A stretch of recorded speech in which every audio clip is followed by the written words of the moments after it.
எங்கேருந்து வரீங்க? நாங்கள் வந்து சாமராஜ்நகர் பிள்ளைகாலில் இருந்து வரோம். எத்தனை கிலோமீட்டர் டிஸ்டன்ஸ்ல வரீங்க? மேடம் ஆல்மோஸ்ட் ஒரு 80 to 200 கிலோமீட்டர் வரும். யூடியூப் பார்த்து வரீங்களா இல்லை யாராவது கஸ்டமர் உங்களுக்கு ரெக்கமெண்ட் பண்ணி வரீங்களா? இது வந்து நாங்கள் ஜென்ரேட்டர் வேணும்னு யூடியூப்ல சர்ச் பண்ணிட்டு இருக்கும்போது இந்த யூடியூப் சேனல் பார்த்து பிடிச்சிருந்தனால கால் பண்ணி கேட்டால் நல்ல ரெஸ்பான்ஸ் இருந்தனால மோஸ்ட்லி காலையில் தான் பார்த்தேன், ஈவினிங்கே வந்து எடுத்துகிட்டு போகிறேன். ஸோ உங்கள் சர்வீஸ் எனக்கு ரொம்ப பிடிச்சிருக்கு. ஓகே சார், இதே மாதிரி நிறையா எங்களுக்கு சப்போர்ட் பண்ணி கொடுங்க. நாங்கள் உங்களுக்கு பெஸ்ட்டாக பண்ணி கொடுக்குறோம். சேல்ஸும் சரி சர்வீஸும் சரி எங்களுக்கு உடனே நாங்கள் பண்ணி கொடுக்குறோம். Thank you madam. தேங்க்யூ. உங்கள் சர்வீஸ் நல்லா இருக்கு.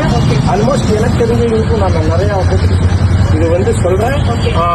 வீடியோ பார்க்குறவங்க எல்லாரும் நல்லா தான். ஜஸ்ட்டு காலையில் பார்த்தேன், ஈவினிங் வந்து நல்லா சர்வீஸ் கிடைச்சிட்டு நீங்களும் ஒரு தாட்டி ட்ரை பண்ணுங்கள். Okay sir, thank you.